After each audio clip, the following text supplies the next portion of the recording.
মনে করেন ডাক্তার আপনাকে বলে দিল যে আপনি আর ২ সপ্তাহ বা ৩ সপ্তাহ অথবা আপনি আর ১ মাস বাঁচবেন। তাইলে আপনি কিসের প্রতি খুব অনুতপ্ত হবেন? এরকমেরই একজন লেখক, তিনি ওই ধরনের রোগীকে দেখাশোনা করতেন।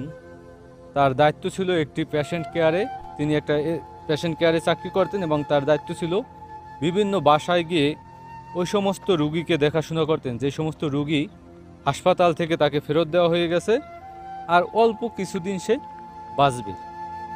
মনে করেন আর ২ সপ্তাহ কি ৩ সপ্তাহ সে বেঁচে থাকবে, ওই ধরনের রুগীকে তিনি সেবা দিতেন। তো একটা পর্যায়ে তিনি ওইসব রুগীদের সাথে কথা বলতেন প্রচুর, যে আপনি আসলে যদি আরও কয়েক বছর বেঁচে থাকার সুযোগ থাকতো, অথবা আপনি এই যে দীর্ঘ একটা জীবন পাড়ি দিয়ে আজ এই পর্যন্ত আসছেন, আপনি আর কিছুদিন বেঁচে থাকবেন,